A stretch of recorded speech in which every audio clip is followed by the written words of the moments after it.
Hi, I'm Attorney Edwin Lacierda. And I'm Mike Defensor, and we are The Spokes.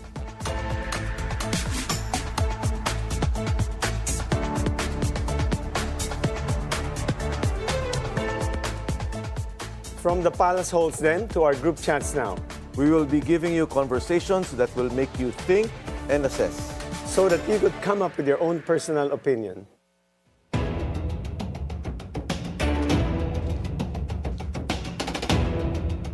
Our first thoughts of the Spokes topic, the passing away of a political and historical icon, former Senate President Juan Ponce Enrile.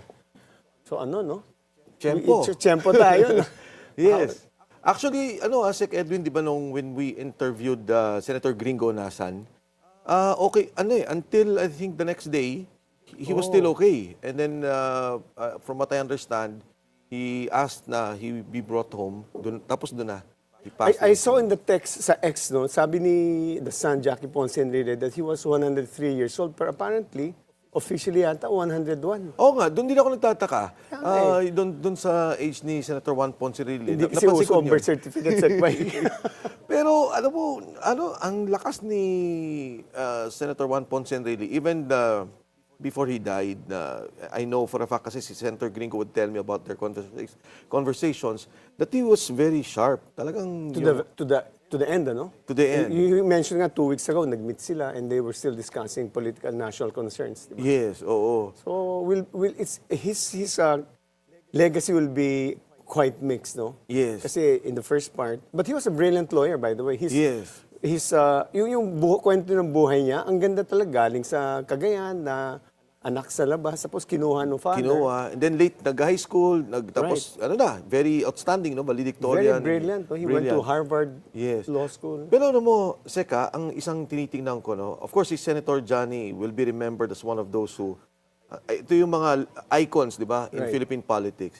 Pero ngayon na may critical moment ang presidente, ito yung time na he needs someone like Senator Juan Ponce Enrile in this crisis. Unfortunately, medyo advanced na ang age. Although katabi sila ng kwarto ni... Katabi ng kwarto, and he was not only chief legal, pero siya rin yung special concerns head of the president. You know, I remember when we were in, may issue sa South China Sea. Yes. It was still, nag-uumpisa ng lumaki. Oo. And nagpatawag ng entire cabinet meeting si Pinoy. Yes. And si JPE was a resource person, siya at saka si Estelito Mendoza. Okay. So kasi we needed the institutional memory. Wow, oo, So talagang siyang kinuha. Tapos talagang he was really, and he was Senate President then. Kaya we were really just listening to his vast knowledge and expansive knowledge on the institutions, how they dealt with it during the Marcos era, moving towards now. Ako naman napanood ko siya sa isang committee hearing, and this was just, I think, this year. He was talking about the West Philippine Sea, yung legal aspect of that, and the security aspect. Correct. And he was discussing it. Sabi ko, galing talaga ni JPE. Grabe yung sayang, yung pwede pa niyang i-contribute. No? Although, yun nga, syempre, he was very old, very weak. Hindi na daw nakakadinig even at that time, sinasabi na nila na you really have to shout, to talk and to discuss with the Senator Juan Ponce Enrile. But he was very sharp also, and also during our time, conceivably parang kalaban ni Pinoy yun. But pumayag si Pinoy na gawing Senate President eh.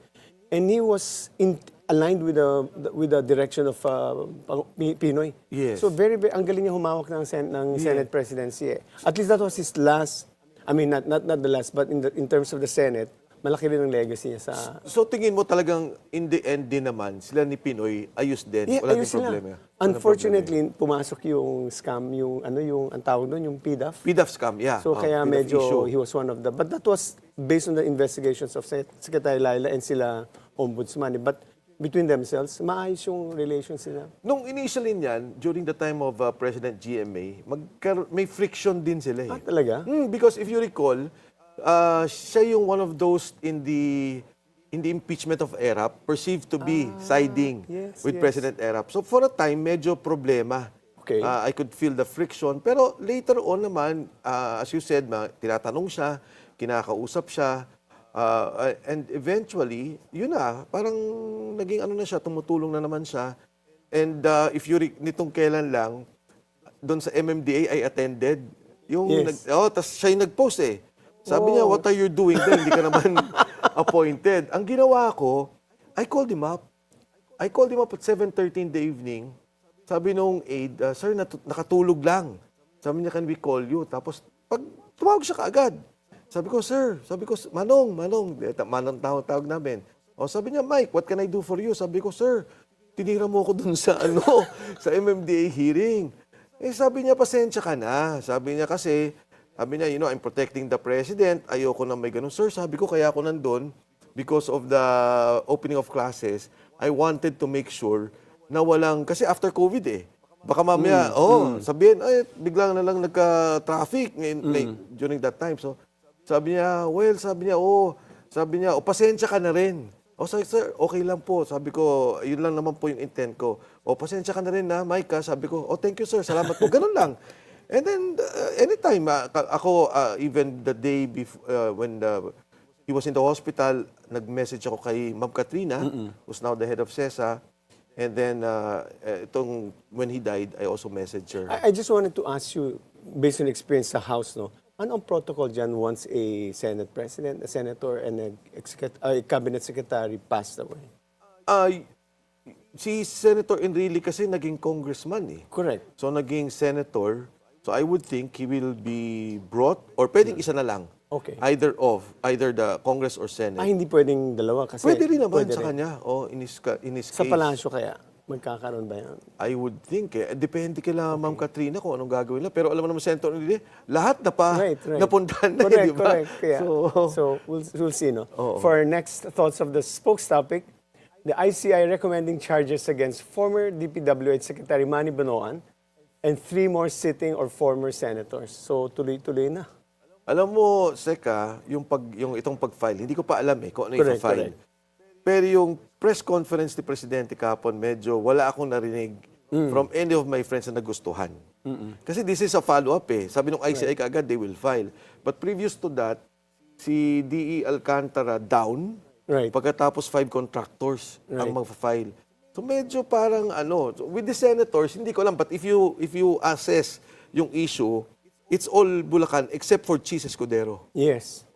Kasi yung kay Jinggoy, Bulacan, yung kay Joel Villanueva, Bulacan, pero yung kay Cheese sa Sorsogon. Right. Yung press ko ni Presidente kahapon. Pero yung kay Cheese ba, hindi dahil sa insertions? Kasi sila ni Saldico, di ba? Yes, pero it's all sa Sorsogon yung kanya, including yung contractor. Yung binanggit ni Presidente kahapon, Bulacan issue D.E. Alcantara, sila Bryce, and about 3 more na mga nasa... I suppose kasi those were the first, di ba? Yung unang expose Sana. Sa Bulacan. Pero sana, mag-expand pa. Kasi it's not just Bulacan sa dami ng listahan. So itong pag-file sa mga senators, of course, kaibigan din natin yung mga yan, pero medyo maganda yung positioning ng administrasyon. Pero if you recall kahapon, tinanong, si Speaker ba masasama dyan? Correct. Parang ganyan yung tanong sa kanya. Sorry, I wasn't able to catch it, but he was mum about it?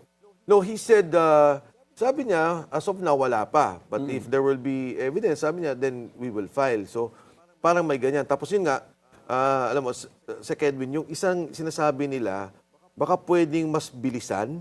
Correct. Oo. Yun naman ang hinihingi talaga, di ba? Yun ang hinihingi ng tao. So parang they're expecting isang malaking tao talagang makulong Yes. Kasi basically, essentially, kung congressman lang, wala nang di ba? Yes. So, ito mga senators, tingin ko with this filing, like you've seen that before in kay Senator Revilla, Senator Jinggoy, and I think 4 or 5 senators. No, panahon namin? Oo. Si si Jinggoy, si JP, at saka si Revilla. Si Revilla. Sexy pogi tanda.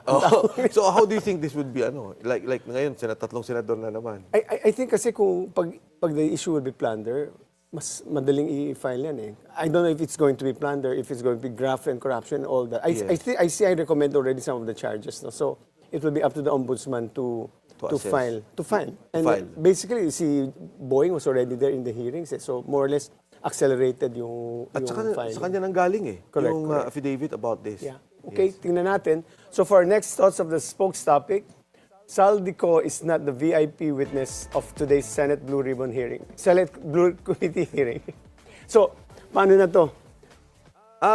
Ako, hindi ko alam kung ano yung nangyari. Kasi, di ba, supposedly, they were inviting Saldico. Right. Tapos ngayon, wala na si Saldico. Pero Saldico's invitation, Sec Mike, was Zoom talaga Zoom. sa Philippine Consulate or Embassy, no? Yes. That was the minimum requirement ba ni Senate? Actually, Sec, di ba, during the COVID, Right. it was in the rules na inaalaw naman eh. Correct. And if they suspend the rules, they could easily allow Saldico na kahit sa bahay niya. O sige, magsalita ka correct. dyan. Pero I'm not sure kung si Saldi ang humindi or they prevented him from talking. From attending. Kasi ako, ang perception ko, kung willing siya magsalita, kahit Zoom, okay yan, walang problema. Oo nga eh. So, I don't know bakit biglang nagbago yung gusto yata. Pero how you cannot compel the guy to come back eh. Even his lawyer was saying a number of reasons, security, health. So talagang, there's no intent to come back to the Philippines. And also, while they're not making him come back, they're not canceling the visas. I mean, they're not pushing na ano lang siya. I no? remember si Congressman Toby Tiangco was saying, di ba sabi dapat may kaso sa court, merong kaso na saka ika-cancel. No? Yes. Ang sinabi ni Congressman Toby Tiangco was, national security. Do you agree with that? Ano? Kasi there's a phrase there, when it's national security, pwede rin pa-cancel yung passport. Do you agree that this is a issue of national security? Ako, ang feeling ko, pwedeng i-push whether it's a cancellation of passport or to request the countries to revoke the visa. Right. Ako nga, willing din ako sa BIR just to hold the money.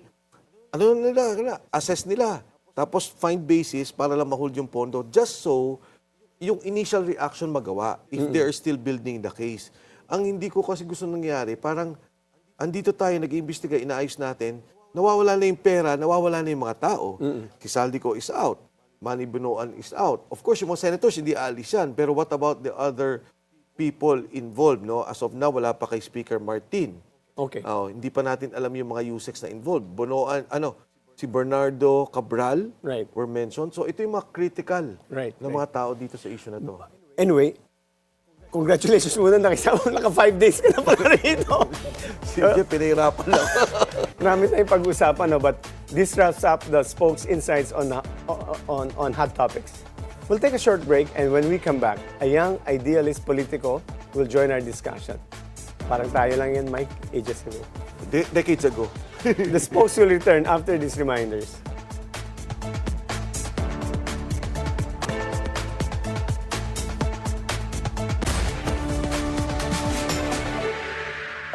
And the Spokes is back. You know, Mike, I've been seeing her a lot, and she reminds me of being young and hopeful. Parang tayo. Yes, actually, Seka, maganda yung background ni Kong Renee kasi UP, pareho, UP kami. Kayo. Tapos, pero to mas magaling to. Mas magaling. Hindi lang siya writer, she was an editor, she was student regent. Oh, wow. Yeah, so yung background niya to, and Kabataan Party-list. So, of course, we have our Gen Z political guest, Kabataan Party-list Representative, Attorney Congresswoman Renee Co. Hello. Welcome. Thank you. It's nice to be back po sa Bilyonaryo at maraming salamat po sa pag-imbita sa inyong programa. So, one of the most interesting fact on you is that apparently you're the poorest. I don't say in a negative way. You're the poorest congresswoman or congressman in the Congress with a net worth of 280,000 in assets. Ato ba to? Is it cash or assets? What comprise only 280,000? Actually, I'm proud ako to be the poorest Yes. congressman in the 20th Congress. And pattern to sa mga nagdaang kongreso ay ang Kabataan Party-list talaga ang poorest. No?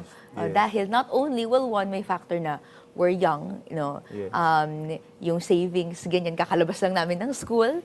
Pero also, ikalawa, meron kaming conscious choice na yung mga biyayang nare-receive, hindi naman namin iniimbak yan for ourselves. Pero pinapasuportahan sa pinakamas malaking constituent base, ang kabataan. Pero sa akin, yung 280, just 100K is liquid cash or liquidity, The rest, laptop, no, Mga gamit, yung mga gamit na. Laptop, Oo. cellphone. mga clothing ko, ganyan. Itong dalawa kong cellphone, iPhone 11, yung isa dito, hand-me-down pa, ganon. Pareho Kung if tayo you ng don't model. mind, you graduated daw, so more or less nasa mid-20s ka, late 20s. I'm 28. Kaka-28 ko lang. Oh, happy birthday, happy Thanks. birthday. Hey, happy birthday. But talking about SALN, how do you view that medyo mababa ang percentage yun ng mga congressman filing their SALNs? That's why we actually post that challenge, no? Na hindi mahirap na voluntaryong ilabas yung SALN. Kami, nilabas namin sa social media namin, nilabas namin sa press. Hindi po kailangang maghintay ng directive or ng rules from the House of Representatives para kusang ilabas sa taong bayan, no? Magkano ba ang hawak nyo? Dahil, no, kailangan natin ding makita, no? Are you also, nag-iimbak ka ba ng Yes. kayamanan? Yes. No? Hindi ba ito alinsunod doon sa lifestyle, simpleng pamumuhay na actually ang panawagan ng Code of Conduct for Public Officials? No? Ang masama yung SALN mo mababa, tapos pag file mo next year, biglang naging times 10. Yun Diba? Yun ang gagat. Pero if you just file, wala naman eh. Pero alam ko, Sec Mike, kaya ang style nila, just put a higher value na kaagad para it can, that's one work around. Yun yung style Tama. nila. Di ba? Work around. Taas mo na yung SALN mo para pag nag-jump ng malaki, medyo Walang hindi problema. Walang problema. Kung from law or undergrad, nagtrabaho ka ba sa iba? Or Hindi direct po. sa... Opo. Bale direct po, na. I graduated UP Diliman, Political Yes. Science, Yes. then dumiretso ako sa law. Sa law. Research assistant ako habang law student ako Nice, dahil okay. may paraan na gustong i-apply yung napag-aaralan and no, para masustentahan yung Pag-aaral. law books na napakamahal. Na napakamahal. Diba? And after, I only worked for 8 months. Saan? Isang law firm po sa Ortigas. No? You can name the law firm, no? Sarmiento Lariega Law Oh, Office. yeah, oo. Nasa LinkedIn ko. Yes, yes, yes. Pero after nun, I chose to be a full-time activist. Yes. No, naging nominee po ako ng Kabataan Party-list and ever since then, ay pinaglilingkuran ko ang kabataan sa iba't ibang paraan. Okay. So curious lang, and I hope you don't mind me asking. We asked Congressman Fernando, si Ellie. Ellie, yeah. We asked Congressman Ellie. Kamanggagawa. Kamanggagawa. Oo, napakasabi Yes, Kamanggagawa Party-list. How much was your salary in Congress, and where does your salary go? Yung salary is salary grade 31. No, that is provided for. What is in- salary grade? The public doesn't know. We know it about salary grade, no? Pero ano ba yung salary grade 31? Magkano ba ang sweldo? Mga 240,000. Oh, no? 240. Pero as I stated before, no, in previous interviews, I only keep what is necessary so that I'm able to live, no?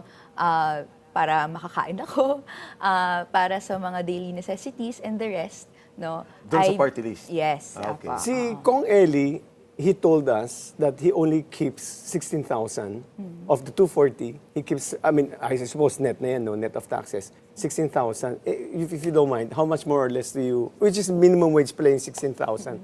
So in your case naman, Sa amin, una, no, sinusuportahan natin yung panawagan na yung family living wage, yung dapat nare-receive. Which is how ng much? Well, yun, 1,200 per day. Pero actually, don't get that, no? Yeah. Mga 16, no, yun yung 16 mga din. Yun na kinikip din. ko kasi if it's oo. 1,200 times 30, that's 36,000. Oo. Kung Yun Rene, you still live with your parents, no? You've been mentioning this. Nakatira ka pa sa magulang mo. rather, I live independently. Independently. Oo. Pero your... Bumabalik-balik ako sa kung saan nakatira yung family ko. Dahil na-miss ko sila. Every weekend. Every weekend. But you're still single. I mean, you're not married. You're... Walang Yes. Okay. Ladies and gentlemen, I'd like to inform you Kung to that meron kay po. Kong Eli. Available po si Kong Eli. Available rin po si Kong Rene. So, it's a... May mga dalawang binata pa dyan. Si Kong Lian tsaka si Kong Kiko. Oh. Binata rin yung dalawang yun. Di ba? Marami Kasi- actually Sa Congress. single sa Marami house. sa Congress. Oo. talaga? rin taken. Pero how many Gen Zs kayo sa Congress? Kinalculate ko yan. Anim po kaming Gen Z. Ako po yung youngest na babaeng Gen Z. Who's And the then- youngest now? Si Representative Romualdez, anak po ni Representative Martin and Representative Yeda Romualdez, at 25. Of Tingog. Yes. Okay, yes. Kung si Sandro, how, 30s na po siya. 30s na siya. Yes, okay. oo. I think 1994, mga ganun, I'm not sure. Basta mga ganung, year. Okay. Tapos, ayun, marami din, mga anim kami, and syempre, the young people, no, we stick together, pero ako bilang ang representation ko ay kabataan ng buong Pilipinas, no, of the different backgrounds natin. Tuloy-tuloy yung ating champion ng 10-point youth agenda in legislature and even outside. And also in the budget. Yes. Okay.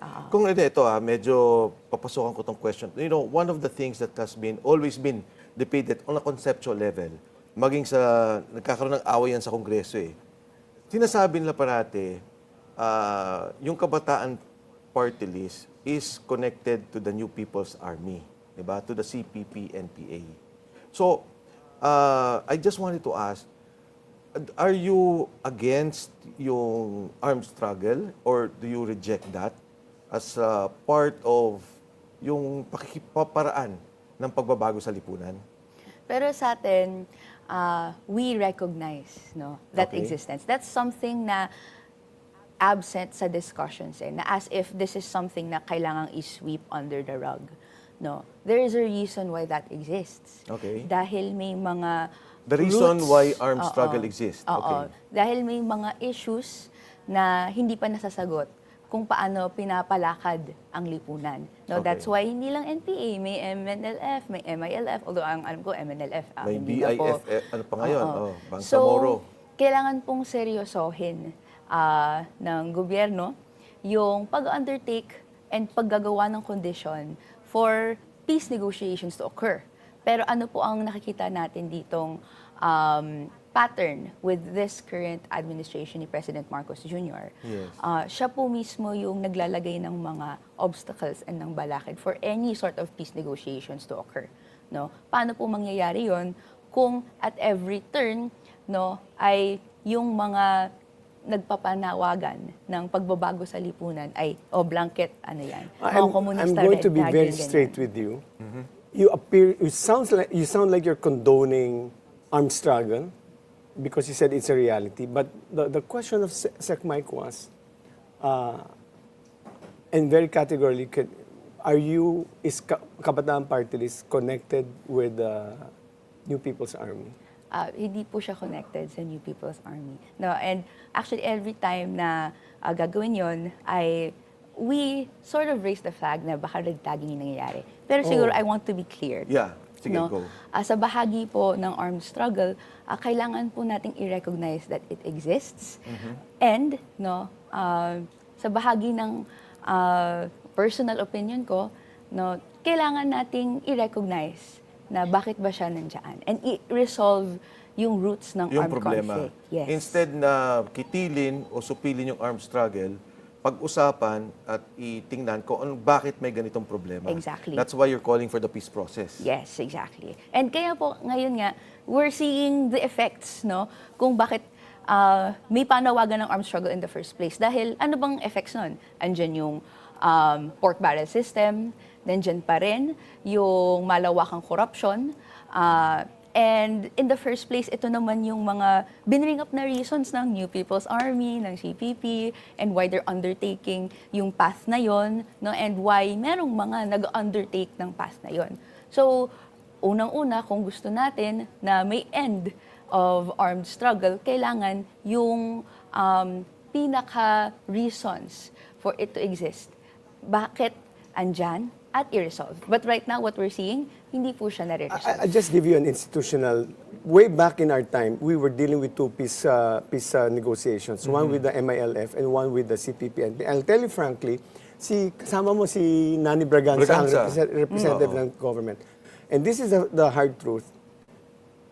Split ang leadership Si Joma Singson, we were dealing with Joma Singson, but merong kumukontra kay Joma, kaya hindi kami magka-agree. Sa local. Hindi, Dito. sa national. I mean, he was in the Netherlands. In the Netherlands, pero so, ang we were kontra going dun there. din. Hindi, may problema yung leadership nila. Hindi Okay. lahat solid kay Joma.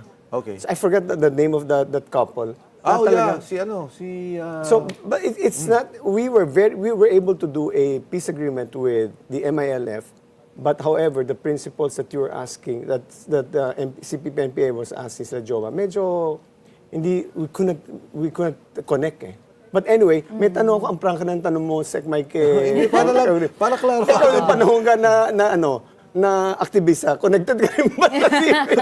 Hindi, actually, I'll be honest, konektado. Saan? Sa armed struggle. Okay. I'll be honest about it. Kasi siyempre, ang pananaw is, itong legal struggle is a front. Right. But the actual struggle is the armed struggle. So kami, we were supposed to help the armed struggle. Pero ako, I don't condemn yung para bang, kunyari, si Kong Rene, may tuloy yung kanya paniniwala. Kasi tingin ko, it's a individual and collective process. Kung paano, ano yung tamang, madami tayong kasama sa panahon natin, panahon nyo na one way or the other, na-connect sa ganyang pakikibaka. Kaya nga si Nani ang Si representative Nani, lalo yun. Talagang kasama yun. Tanong ko, sige, so sabi mo, di ba, i-address. Paano kunyari may dalawang rally ngayong November 16 o 18, tsaka November 30, paano pag nagkaroon ng insurrection? Well, sa atin naman, meron tayong ibang programa on November 17. November iba. 17 Okay. actually is National Students Day. Oh. Nauna na kaming nag-announce noon pa na meron po tayong pagkilos. No, dahil Hindi, kung ang tanong ko is, pag kumilos ba yung mga magrarally sa 16 to 18 o yung magrarally sa 28 to 30 at tumawak sila ng armas, lumaban, gumamit would that be justified? well, bakit ba nila ginagawa yun in the first place? No, may reason, for example, yung NPA sa pag-take up ng arms. Yeah. Is it the same kung gagawin ito ng mga magrarally ng 16 to 18, kailangan natin siyang i-parse through. Dahil kung meron pong pag-identify ng roots ng kahirapan ang mga nag-take up ng armed struggle like sila, itong group, ano bang panawagan nila? No, I think it's, diba? It's vague, na parang yung against corruption pero hindi magpapangalan. Kunyari, Kailangan alam na natin sila. pangalanan. Kunyari, talagang desperate sila. Ano ba nangyari sa gobyerno? Pabagsakin na natin to, ang gulo. Would that be justified? We can't do that willy-nilly, di ba? Yung pagbagsak lang, di ba? Okay. So, meron tayong iba't ibang mga panawagan to get to that point. And if it's just to keep one in power over the other, pero hindi naman malinaw yung basehan na pagbabago ng sistema, hindi naman natin makikita yung totoong pag-improve ng mga conditions. Alam mo yung problema ngayon, the problem that wasn't present in our time was sobrang ang red tagging ngayon. So there's a bit of a concern on just expressing your point of view. But anyway, we'd like to see also, interesting your thoughts on the ICI and the Senate investigation, even if you're a member of the House of Representatives. But before you answer this, the spokes will return after this short break.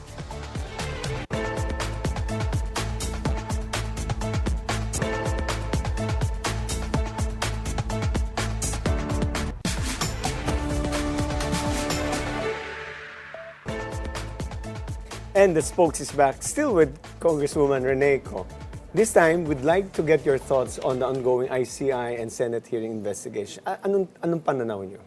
Well, sa amin, we're very wary na yung mga investigations ay may agenda. Okay. No? Yung actually alternative na gusto naming i-propose is dapat merong people's investigation. Dahil ano po bang nangyayari sa ICI and sa Senate Blue Ribbon Committee? Sa ICI, merong promises na magla-live stream sila, pero mag-walk back sila nito ng several steps na wait lang, kailangan namin maggawa ng rules of procedure, kailangan namin kunin yung consent ng mga ila-live stream, and actually yung hearings namin nakapostpone or mapopostpone ng mapopostpone. So sa amin, Tsaka parang calibrated kung anong information na gusto nang ilabas, kung anong lang, di ba? Ganun nangyari. meron din pong mga historically ibang mga ganito, yung investigating committee, no, the Agrava Commission, for example, that was live streamed, no, that was public the entire time. Although ang magiging result later is makakontest, di ba, may majority and minority report. Yung sa atin, that much information isn't even public. Di ba? So, sa atin, kailangan involved ang publiko sa process. I'll go a step further. Dapat ang publiko ang nangunguna ng proseso. Kung Rene, sorry, i-rewind ko konti. Doon sa ICI, ano yung feeling mong narrative na gusto nila? Well, ang pinaka-apprehensive kami of is yung leadership at the top ay masasantabi or may excuse doon sa accountability. You say leadership at the ICI or where? Si President Marcos Jr. Oh, mismo. okay. So, at Malacanang. Actually, we've been very vocal, no, how he directly has been involved in this system, no, this pork barrel system, yung korupsyon, no, Okay. specifically no sa unprogrammed appropriations Yes. na nire-require ng Administrative Code of 1987 na kapag may disbursements of lump sum funds, which UA is, That's right. no, dapat may approval ni President. At ng DBM. Yes, pero President po ang nakalagay Yes. sa batas, Right, no? right. And sa budget ng 2023-2024 General Appropriations Act. In other words, let me just be clear. In other words, you are suggesting, at least Kabataan Party-list is thinking that one way or another, President Marcos is involved because you have that high suspicion. Secondly, he's involved primarily because he signed the budget and by command responsibility, he should also be held liable. Where are you in these 2 points? Siguro beyond command responsibility, at least doon sa unprogrammed appropriations, by law, he should not only be aware, pero dapat na-explain to Anong sa kanya kaso? lahat, di Anong ba? kaso? Kay, I think, involved siya. Okay, ano yung plunder? Kasama rin siya? Well, yung pinaka-exact kaso kailangan pa nating pag-aralan. Okay. Pero sa bahagi natin, no, very unique kasing unprogrammed appropriations, di ba? Parang when you sign the General Appropriations Act, hindi pa yan nandiyan na budget. And then darating, pero meron kang standby purposes Yes. kung bakit kung saan pupunta yon. Yes. Yung standby purposes na yan, may ilan doon ay gagamitin for flood control. Tapos, some document somewhere would say na ito yung mga projects na to. Diba? But Congressman Rene, the program appropriations are really standby because we do not have the foresight to anticipate each and every incident in the future. That's why we have an unprogrammed.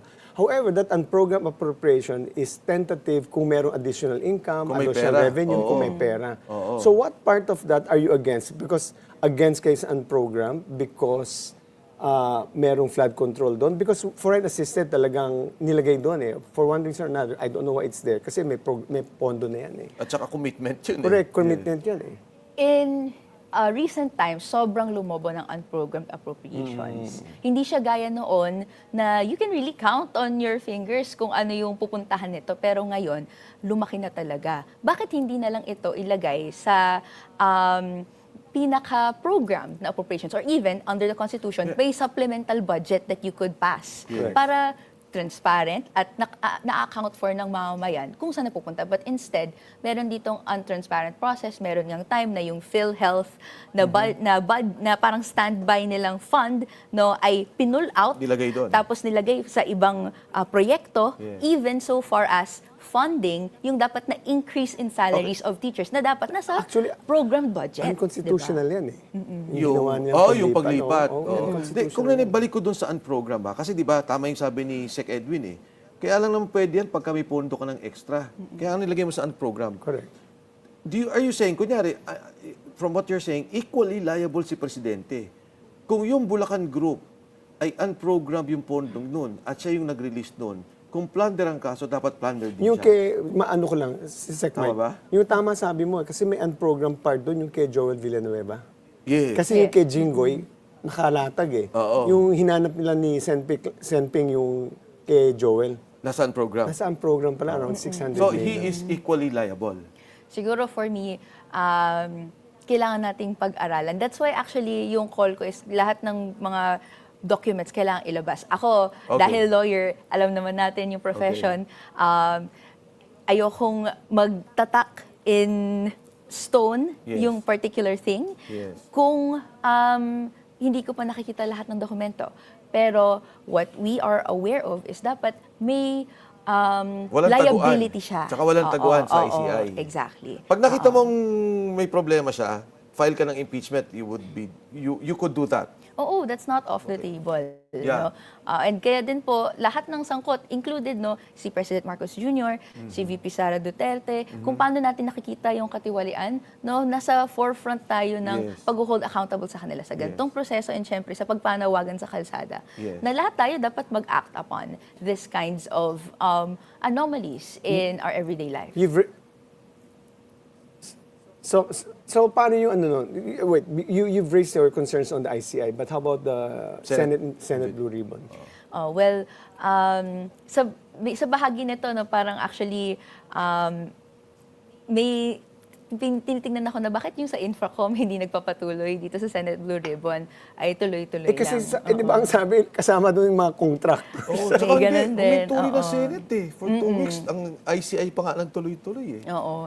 So, akin, open naman yung mga iba't ibang modes of investigation. Pero ang mas hinahanap ko pa talaga is yung people's investigation. Ako, But you didn't put out a bill for that, did you? well, kasi It's not gonna happen without a bill on your end. hindi naman po kasi siya parang nasa loob ng government na kailangan gawin. Pero as in civil society, third-party effort na katambas ng ginagawa ng ICI. No, pero sa amin, we participate in kung anumang patawag ng House, no, yung Senate, sana tuloy-tuloy din siya. Pero maging careful yung taong bayan sa yung information na ilalabas. And syempre, sinusupport natin PCIJ, Rappler, yung mga grassroots Independent, organizations that are actually going to these Bilyonaryo. Exactly. Oo, Sabay pa thank tayo. you sa ginagawa ng Bilyonaryo. Oo. Na on their own, no, independently, ay may pag-uncover din ng information at sinisiwalat ito sa publiko. So how do you feel na kasama mo sa plenary itong 67 contractors? Contractors, no? Well, sa bahagi namin, lalo na't may mga nandoon nga na actually nakapasok through the party-list system. Right. It doesn't feel very good. Okay. Kasi sa bahagi namin, why do party lists exist? So that marginalized sectors can be represented, can use that platform for yung mga campaigns ng Basic vulnerable sectors. sectors. Exactly, Right, di ba?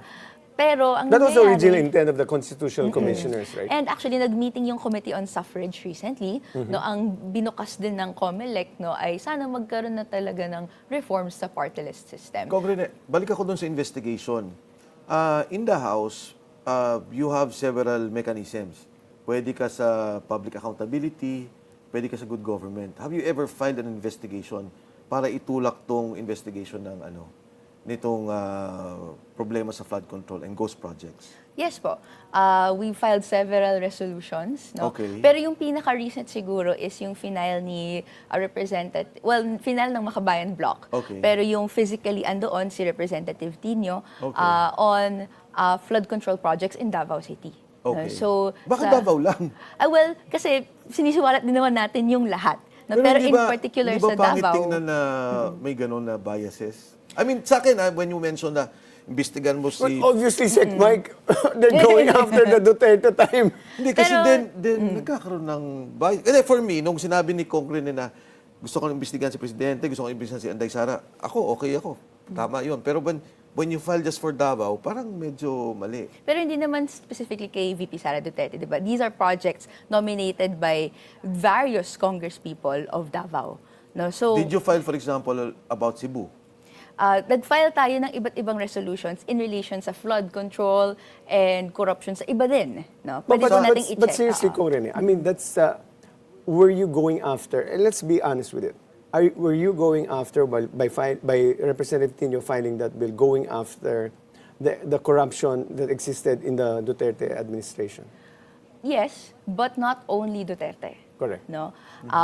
We're going after the corruption ni President Marcos Jr. during his term. We're going after the corruption ni President Duterte during his term. We're going after corruption ng lahat ng mga legislators, ng officials of various terms, no? And therefore holding them all accountable. And there's factual basis because according to the testimony of Yusek Bernardo, he was the architect of all these things which happened when he was appointed as undersecretary during the time of Duterte. So, but focused primarily on when you say the Davao thing, are you also including the 51 billion ba ni Congressman Pulong Duterte? Opo, ang alam ko po, 44 billion po yung okay. nahanapan na kailangang investigahan. So, mas yun po. This is also Representative Tino's direct response to Representative Pulong na sinasabi niya biased yung take ng Makabayan Block. Sa amin, wala pong bias dito. We're going after lahat ng may mga pagkasangkot, no? Dahil ang panawagan ng taong bayan, lahat ng sangkot dapat managot. Ako lang naman, kaya ako nag-react doon. Kasi parang kung Davao lang, hindi magandang tingnan eh. Like, if there was an investigation now, if I would file, it would be Cebu. Kasi grabe yung nangyaring baha. Pero for me, when you file, it shouldn't be just one place. Should be all. And I agree. Sana all. I agree. Sana all. Sana all. Oh, I And agree. lang commitment naman talaga namin, lahat. No? Ngayon, And siguro, yeah. last na lang before during the budget deliberations, wala po talagang nakatakas sa mata ng Makabayan Block. No? Yung farm-to-market roads and paano ito mas heavily naka-invest, for example, sa mga provinces ng Region 1. No? And yung mga pondo ng iba't ibang mga classrooms, kulang sa ibang mga areas pero may heavy concentration sa ibang regions, lahat po yan ay sinisiwalat natin. Kasi gusto natin, no, yung farm-to-market roads, hindi to source of corruption. Yung classrooms, hindi to source of corruption. Pero bakit mukha hanggang ngayon, merong pagkabayas kung saan pumupunta. Gusto natin equal lahat. And even, actually, yung panawagan natin, kung asan yung priority areas, doon nakatutok. Yes, I was gonna say that. Pero ang tanong ko, doon sa budget ba natin may unprogrammed funds pa rin?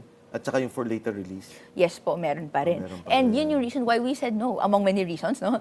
Kasi andyan pa rin sila. Yung something na may constitutional challenge, bakit natin pinapalagpas na andyan pa rin siya? And finlag nga natin yung dapat may approval ni President, pero hindi makakapaglabas or may awareness kung bakit ano tong projects na to, and therefore magpapatuloy yung gantong klaseng hidden pork barrel system, even the presidential pork na through unprogrammed appropriations, yun ang dapat na tinututulan natin. Kasi Sec Edwin, ang nangyari na ngayon, meron ng, ano tawag dyan, yung for later release. Yes, yes. Diba, meron ng, tapos may unprogrammed pa eh.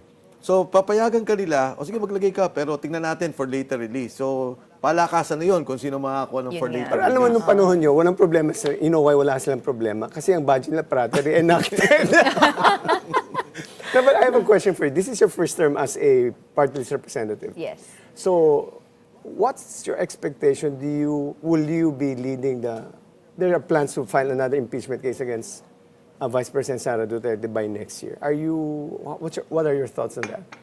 Well, una, dapat hindi in the first place na archive yung complaint.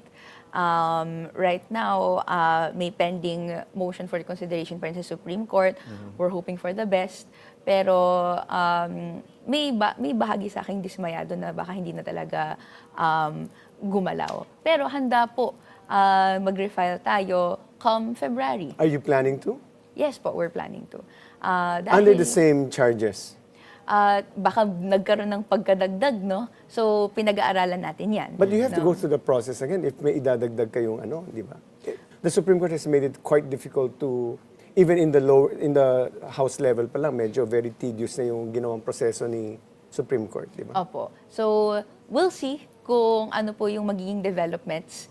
Pero sa bahagi namin, hindi po namin binibitawan to. Kasi bahagi naman to ng fight natin against corruption. Pagsiwalat ng ano yung spending ng 125 confidential and intelligence funds na up until now ay may anomalies like ang pumirma ng disbursement dapat COA official. Pero ang nakapirma ay security ni Vice President. That's something na hindi pa rin na-hold accountable and will continue to do so as alongside President Marcos Jr.'s anomalies and unprogrammed appropriations and the other legislators, the officials, lahat yan. Walang makatakas. May ano lang, kasi, okay, recently, na-dismiss yung kaso kay Napoles. Pero Na-dismiss. maraming sabay Marami, yun. Oo. marami. Oo. Pero wala nang nag-react. Kasi nga, sa sobrang liit eh. Parang nagmukhang amateur si si Janet kasi Napoles. 10 billion yung, I remember, it was more or less 10 billion Yeah, na compared Napoles. to ngayon, no, It's a yung trillion. the Yeah. amounts So, we're talking that's 1% about now. lang. Yes. Oo. So, you're saying you will file kay Inday. Okay, yan. You file the impeachment. Pero si Speaker Martin, don't you think he should be involved given that we all know the budget process, sinong responsible, how this happens. Do you think a case should be filed and an investigation should be conducted to prove this? Right now, si Speaker Martin nagbigay ng pahayag na sige, harap siya sa ICI and kung ano man. Tignan natin kung ano. And kung may kaso na mafa-file in the future, So, hindi ka naniniwalang hindi siya guilty? kailangan nating tignan, di ba? Kasi right now, no, nag-hold na tayo ng hearings sa 125 confidential intelligence funds. Nag-hold na rin tayo, essentially, That's the budget hearings. Budget process. Pero yung paggawa ng budget, kasama natin. May Quadcom, di ba ho? Yung doon sa 125 No, confidential funds. what I'm saying is, doon sa budget process, nitong mga tinitingnan na flood control ghost projects, alam natin lahat paano nangyari yan. How you get it from saldi, paano lumalabas yan, sino nag-approve. It's part of the process natin sa Kongreso. So you feel hindi siya guilty dito sa nangyari? Ano ba yung composition ng small committee? Ang alam ko po ay hindi siya member, di ba? So, si Representative Zaldi yung member. So, actually, pag-aralan natin, pero again, kung kailangan mag-file ng kaso, kung kailangan na may magpanagot, ay hindi natin tatakasan yan. No, but kung Renee, magkasama tayo dyan eh. Nakita natin yung proseso. Kung saldi, di ba? Nandyan sila sa APRO, sasubmit mo yung budget. Pagdating mo ng budget na yan, pag-uusapan nila sinong i-approve. Tapos uupo sila sa small committee. Alam natin kung sino nagpapasok ng pinakamalalaki. Sino ba? No, I mean, when you mention Davao, that was last term eh. Last term. Right. At alam mo kung bakit napapasok yun. And alam mo bakit pinapayagan. So it's not a secret to all of us kung paano yung proseso. So I would think, I know, nakasama siya dun. Alam niya yung proseso na yun. I do not know if you don't see that in the budget process. And you've been through that process. Di ba, nitong huling hearing nyo?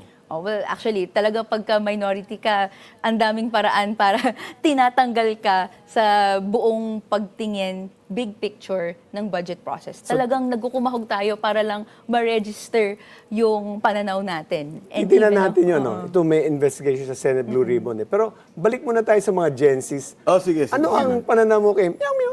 Yung sedition case niya. Yan. Oo.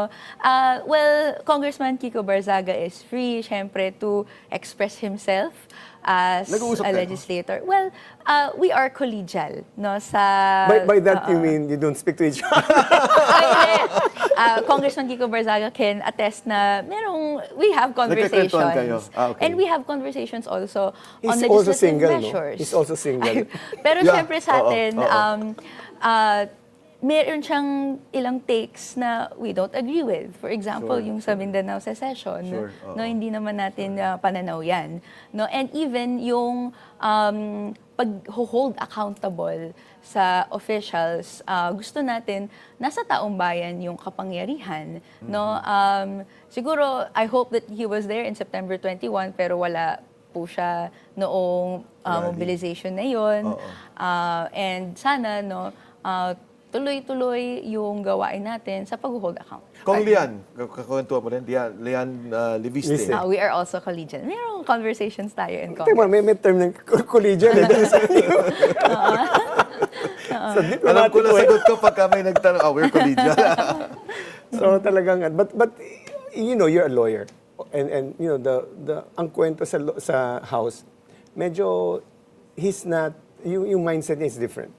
So from a lawyer and a layman's point of view, this is something wrong with with meow meow. Pwede bang no comment talaga dyan? But Pero- okay. So but you find it medyo iba si Kong Kiko. Merong siyang mga recent pronouncements na concerning. No, yung Mindanao secession, kami kailangan lalo na't hindi naman yun yung panawagan on the ground ng mga tao taga Mindanao, I have to ask, bakit ba may Bakit ganong yun? calls? Kung Rene, a lot of them, si Kong Kiko came out, sabi niya, kung kinakailangan kong mamatay para sa aking bansa, no, sa ngayon, sa laban ngayon, wala akong problema dyan. Alam ko yung background mo, aktivista ka, yung commitment, yung level of commitment. And not only are you an activist, grabe din yung background mo academically. So, ano yung message mo to the people, no? Are you willing to die? At yung kabataan, what should we do for this country to change? For us to change everything na nakita natin palala ng palala. Well, ayaw natin ng unnecessary deaths. Pero we don't shy away from sacrifice. And ito yung commitment ng Kabataan Party-list ko, ng mga kabataan. No? We are willing to put in resources, time, energy sa pagbabago ng lipunan. Bakit ba nagwo-walk out ang kabataan? It is because meron silang awareness that we are shaping history now. No? Bakit tayo nagbibigay ng resources para gumawa ng publicity materials, ng panawagan, etc. When sasabihin naman, hindi naman to investment for your future. Right. Pero sa akin, no, this is the best investment in our future. Shaping public opinion para ang mas matimong boses ay yung boses ng pag-asa ng bayan ng kinabukasan. Pag-popularize ng mga panawagan ng mga issues para mas marami yung sumama sa laban. That is the greatest investment for our future. And so, we're undertaking these sacrifices. And sana, no, in undertaking these sacrifices, there are no unnecessary deaths. Okay. No? And we're protecting ourselves so that, ma-resist namin yung, honestly, no, yung pamamasista sa kabataan for standing up. Right now, may mga student leaders tayong naka-receive ng subpoenas just for leading these walkouts as members of the student council na ayaw nating nangyayari kasi may chilling epekto sa freedom of expression, right to organize ng mga kabataan. So, continue lang kami, tuloy-tuloy ang laban namin hanggat mapanagot ang lahat, hanggat mabago yung lipunan tungo sa alternatibong politika ng kabataan. And with that, maraming salamat, Congresswoman Renee Co. I hope we will not remain collegial. And Friendly. Yes, right. And the post will be back after this short break. Thanks.